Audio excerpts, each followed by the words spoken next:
Halo Bang Bimo dan Bang Danu. Halo. Semoga selalu sehat. Sebelumnya saya mohon untuk nama saya dan nama kampus saya disamarkan. Kejadian ini sekitar tahun 2015. Ketika itu saya masih kuliah di salah satu kampus teknik tertua di Jakarta, tepatnya di daerah Srengseng Sawah. Walah. Udah ya, nggak usah disebutkan. Kampus saya bisa dibilang sangat luas. Sedikit gambaran, kampus saya ini memiliki 2 buah danau yang cukup besar. Danau pertama terletak di tengah kampus dan dikelilingi oleh fakultas-fakultas yang ada di kampus. Dan danau kedua ada di belakang area kampus yang menuju ke bengkel praktek masing-masing fakultas.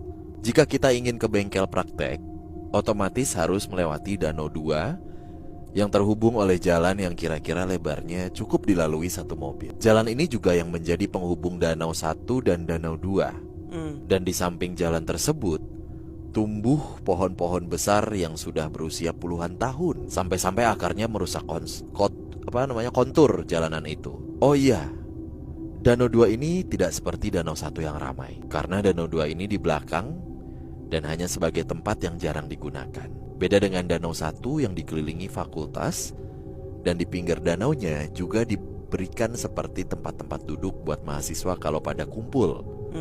Kampusku ini masih bangunan lama.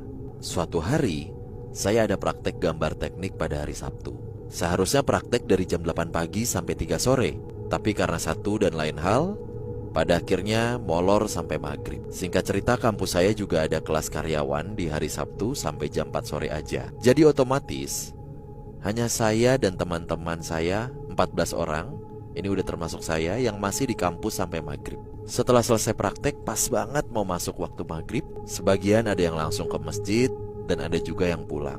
Nah, masjid saya lokasinya di paling belakang, setelah Danau 2 dan bengkel-bengkel praktek. Ketika saya dan 6 orang teman saya mau ke masjid, salah satu teman saya bilang gini, "Lah, itu ngapain ada mahasiswi jam segini masih duduk di danau? Bukannya udah pada bubar dari jam 4 ya?" Nah, karena saya saat itu lagi main HP, jadi saya gak gubris tuh omongan dia. Gak berapa lama, teman saya yang tadi bilang tiba-tiba nyamperin itu cewek di pinggir Danau 2. Niatnya cuma mau mastiin lagi, apa karena udah maghrib, apa memang dia masih di situ atau enggak nih. Setelah itu, dia balik lagi nih ke arah saya dan teman-teman yang nunggu dia dari jauh. Lalu pas teman saya itu balik ke kita, mukanya pucat dan keringetan kayak orang habis olahraga berat. Kita pun pada nanya-nanya dong, kenapa muka lo kayak habis lihat setan gitu? Dan teman gue itu ngajak kita muter buat lewat jalan depan aja ke masjidnya. Jadi kita gak ngelewatin cewek tadi lah, intinya kayak gitu. Pas di jalan muter itu, dia cerita kalau pas dia samperin itu cewek, mukanya benar-benar pucat dan semua bola matanya hitam banget, dan juga kakinya gak ada. Jadi itu cewek tuh kalau dari jauh kelihatannya kayak duduk, tapi sebenarnya dia ngambang atau melayang. Dan teman gue ini tipikal orang yang bukan suka bercanda atau suka main-main tentang hal-hal kayak gitu. Makanya kita kaget pas dia cerita kayak gitu. Tanpa pikir panjang, kita langsung lari ke parkiran buat ambil motor, terus mutusin buat cari masjid di luar aja, bukan masjid kampus. For your info, ternyata sosok ini udah tenar banget di kalangan kelas mahasiswa, kelas karyawan yang suka kuliah kadang sampai malam. Dan sampai saat ini, setiap gue main ke kampus, gak pernah lagi lewat danau itu, dan pasti muter lewat depan walaupun jauh.